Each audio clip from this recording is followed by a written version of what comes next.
গেল কয়েক দশকে বাংলাদেশে এত বেশি তাপমাত্রা ও আর্দ্র আবহাওয়া আর কখনো আসেনি। বর্তমানে তাপমাত্রা প্রায় ৪১ থেকে ৪২ ডিগ্রি সেলসিয়াসে পৌঁছে যাচ্ছে এবং অতিরিক্ত আর্দ্রতার কারণে তাপমাত্রা অনুভূত হচ্ছে প্রায় ৪৪ থেকে ৪৫ ডিগ্রি সেলসিয়াস। এতে ব্যাহত হচ্ছে স্বাভাবিক জীবনযাত্রা, বিশেষ করে বয়স্ক ও শিশুদের জন্য। যারা অনেক বেশি সময় এই গরম আবহাওয়ায় থাকেন তাদের দেখা দিতে পারে স্বাস্থ্য ঝুঁকি। গরম আবহাওয়ার অভিযোজনে বেশ কয়েক সপ্তাহ সময় লেগে যায়। ঘাম বাড়তে থাকে, সেই সঙ্গে এতে থাকা লবণের পরিমাণও কমে যায়। এ সময় বেশ কিছু সতর্কতামূলক ব্যবস্থা গ্রহণ করলে ঝুঁকি এড়িয়ে সুস্থ থাকা সম্ভব। বিস্তারিত থাকছে রিপোর্টে। ওয়ালটন ফ্রিজ কিনে অনেকের মতো আপনিও হয়ে যেতে পারেন মিলেনিয়াল। সেরা পণ্যের সেরা অফার। পরিবেশের তাপমাত্রা বেশি বেড়ে গেলে, বিশেষত উচ্চ আর্দ্রতার সময় বেশি ব্যায়াম করলে দেহের মৌলিক তাপমাত্রার আকস্মিক বৃদ্ধি ঘটতে পারে। দুর্বলতা, অবসাদ, মাথা ঘোরা, জ্ঞান হারিয়ে ফেলা ও দেহের তাপমাত্রায় ৩৭ ডিগ্রি সেলসিয়াসের বেশি হওয়া ইত্যাদি হচ্ছে তাপজনিত অসুস্থতার লক্ষণ। গরম আবহাওয়ায় অনেক সময় কম বয়সী সুস্থ মানুষের ক্ষেত্রেও পেশিতে ব্যথা কিংবা পা চাবানোর মতো সমস্যা দেখা যায়। এ ধরনের ব্যথাকে হিট ক্র্যাম্প বলে।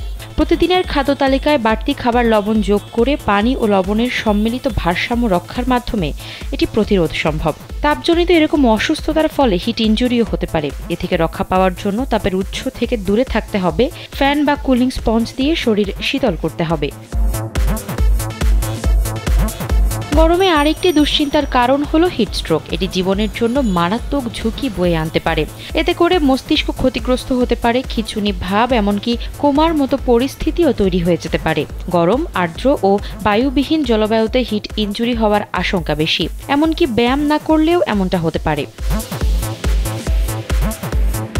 এমনটা দেখা দিলে রোগীকে খুব কম সময়ের মধ্যে গরম স্থান থেকে সরিয়ে ফেলতে হবে। আইস প্যাক দিয়ে তার গা মুছে দিতে হবে। খুব সতর্কতার সঙ্গে তরল পানীয় দিতে হবে, নয়তো পানি শূন্যতা হতে পারে। তাৎক্ষণিক চিকিৎসা করালে রোগী বেশি ক্ষতি হওয়ার সম্ভাবনা নেই, কিন্তু দেরি হলে বিপদের আশঙ্কা রয়েছে, এমনকি প্রাণের ঝুঁকিও রয়েছে। অতি তাপমাত্রা থেকে দূরে থাকা, বেশি পরিমাণে পানি গ্রহণ এবং সাধারণ সতর্কতা অবলম্বন করলেই হিট ইনজুরি রোধ সম্ভব। এই সমস্যাগুলো কখনো কখনো প্রাণনাশকও হতে পারে। যদিও আবহাওয়া বা তাপমাত্রা কোনোটি নিয়ন্ত্রণ করা সম্ভব নয়, কিন্তু কিছু বিষয় মেনে চলার মাধ্যমে নিজেদেরকে নিরাপদ রাখা সম্ভব। যেমন সরাসরি সূর্যের আলো এড়িয়ে চলা এবং বাইরে গেলে ছাতা বা টুপি ব্যবহার করা, যথেষ্ট পানি পান করা এবং সবসময় পানির বোতল সঙ্গে রাখা। শিশুদের স্কুলের বাইরে যাওয়া, খেলাধুলার বিষয়ে গরমের সময় কিছু নিষেধাজ্ঞা রাখা, ক্লাসরুমে যেন ভেন্টিলেশন ভালো থাকে সে ব্যবস্থা করা এবং প্রয়োজন মতো ফ্যান বা এসির ব্যবস্থা করা। শিক্ষার্থীদের বারবার পানি পানের বিষয়টি শিক্ষকদের পক্ষ থেকে নিশ্চিত করতে হবে। হাসপাতাল ও ক্লিনিকগুলোতে হিটস্ট্রোক বিষয়ে কার্যকর প্রশিক্ষণ দেওয়ারও প্রয়োজন রয়েছে। সারা নাজ, কালবেলা।